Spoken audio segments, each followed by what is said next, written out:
Number 2 में मोना से अस्सलाम वालेकुम। मैं आपसे ये कहना चाहता हूं कि living in denial is a virtue. जी, living in denial is a virtue.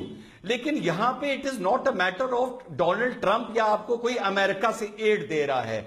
आप क्या इस सिचुएशन को इमेजिन करती हैं कि पूरा वर्ल्ड अगर पाकिस्तान को गाड़ियों के, कंप्यूटर के, सॉफ्टवेयर के, मोबाइल के स्पेयर पार्ट्स देने बंद कर दे तो you will go back to bullock cart age. I am not exaggerating. आप जो अपना मेकअप करती हैं, आप जो हेयर कलर करती हैं as a women, may be Maybelline, may it Revlon, may it be MAC, may it be cover girl, ये भी आपका बाहर से ही आता है। ये भी आपका बाहर से ही आता है। अगर ये आना बंद हो जाए, आपको सर में देसी मेहंदी लगानी पड़ेगी मैम। आप लोग हकीकत से क्यों इतना दूर हैं? Pakistan cannot make a thermometer. Pakistan cannot make a indigenous thermometer. Do you know this? Sir, you are a Muslim. Please be proud of your ground realities and please be proud of your ground realities, Mehndi. I'll be very happy. I am ashamed of my ground reality. Doling a Mehndi on my head rather than a fake hair color. I'll be very happy. और दूसरी बात जिस वजह से I am ashamed of my ground reality. Mona, give me a hearing. Give me 10 seconds. Mona, 1 minute. Mona, please.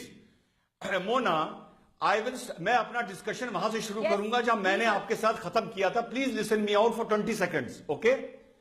मैं आपको पिछले 50 साल की यंग हिस्ट्री से I will give you 10 reasons that why I am ashamed to be a Muslim. आप आज मुझे 3 reason बताइए that why you are proud to be a Muslim. 3 reasons of last 50 years. बताइए। one. पहली तो बात मैं आपको बताऊं, मतलब मैं बहुत ही पक्की मुसलमान हूं। मैं कोई अल्लाह माफ करे कोई कादियानी या No, tell me one reason. Tell me the first reason that why you are proud to be a Muslim. पिछले 50 साल के रिकॉर्ड उठा के देखिए, why are you proud to be a Muslim? I follow Muhammad, peace be upon him, who is the last prophet sent on this earth by Allah. That is why I am proud to be a Muslim. I don't have prophets after Muhammad sallallahu alaihi wasallam to follow. आप मुसलमान हैं, आप मुझे बात पूछे, आपको अपने सवाल फिर करवाना चाहिए. You should be ashamed of your question. Last 50 years में भी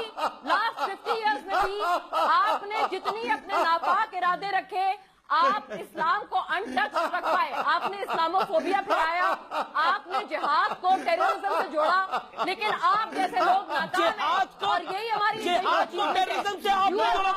शैतान, अरे आपने जोड़ा जिहाद को टेररिज्म से। हाफिज सईद क्या कहता है? जन्नत मिलेगी कश्मीर में आकर, जन्नत मिलेगी कश्मीर में गोली चलाकर। आपने जोड़ा, आपके मुल्क ने जोड़ा, आपके मुल्क ने इस्लाम को बदनाम करा है, आपके मुल्क ने इस्लाम को बदनाम करा है। आपका मुल्क टेररिस्ट की फैक्ट्री बन गया। ओसामा बिन लादेन आपके मुल्क में मिलता है। हाफिज सईद को आप पाल के रखते हैं। आप बात करते हैं लाल मस्जिद पर किसने बंदूक चलवाई थी?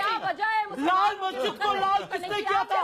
पूछ देखिए अपने जमीन से। और आप बात करते हैं इस्लाम को तो आपने कहीं पीछे छोड़ दिया है और आप उस जिहाद के सहारे हैं जो जिहाद आपको जहन्नुम लेके जा रहा है। और जहन्नुम का रास्ता पाकिस्तान से होके जाता है कि पाकिस्तान के लोग ही कहते हैं। मैं ब्रेक